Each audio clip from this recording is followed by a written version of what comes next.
തുടർച്ചയായുള്ള ലൈംഗിക ബന്ധത്തിലൂടെ നിങ്ങളുടെ നിത്യജീവിതത്തിൽ നിരവധി മാറ്റങ്ങളാണ് ഉണ്ടാകുന്നത്. ലൈംഗിക ബന്ധത്തിലെ ചില ഗുണങ്ങളെപ്പറ്റി നമുക്ക് നോക്കാം.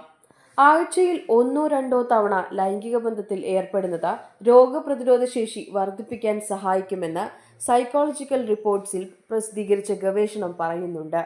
പതിവായി ലൈംഗിക ബന്ധത്തിൽ ഏർപ്പെടുന്നത് രക്തസമ്മർദ്ദം കുറയ്ക്കാൻ സഹായിക്കുന്നു, പ്രത്യേകിച്ചും സ്ത്രീകൾക്ക്. തലവേദന പലപ്പോഴും ലൈംഗിക ബന്ധത്തിൽ ഏർപ്പെടാതിരിക്കാനുള്ള ഒരു ഒഴികഴിവായി കാണുന്നുണ്ടെങ്കിലും ചിലരിൽ മൈഗ്രെയിൻ അല്ലെങ്കിൽ ക്ലസ്റ്റർ തലവേദനയുമായി ബന്ധപ്പെട്ട തലവേദനയ്ക്ക് ലൈംഗിക പ്രവർത്തനങ്ങൾ ആശ്വാസം നൽകുമെന്ന് ന്യൂറോളജിസ്റ്റുകൾ കണ്ടെത്തിയിട്ടുണ്ട്. പതിവായി ലൈംഗിക ബന്ധത്തിൽ ഏർപ്പെടുന്നതിൻ്റെ എല്ലാ ശാരീരിക നേട്ടങ്ങൾക്കും പുറമെ ലൈംഗിക ബന്ധത്തിൽ ഏർപ്പെടുന്നതിലൂടെ ആത്മാഭിമാനം വർദ്ധിപ്പിക്കുന്നത് പോലെയുള്ള വൈകാരിക ക്ഷേമവും മെച്ചപ്പെടുത്താൻ കഴിയും. Zag news, Thiruvananthapuram. നേരിന്റെ വാർത്തകൾ നിങ്ങളുടെ വിരൽത്തുമ്പിലെത്താനായി സാഗ് ന്യൂസ് ചാനൽ സബ്സ്ക്രൈബ് ചെയ്തും ഷെയർ ചെയ്തും ഒരു ശരിയായ മാധ്യമ നിലപാടിനൊപ്പം നിൽക്കാൻ ഞങ്ങൾ നിങ്ങളെ ക്ഷണിക്കുന്നു.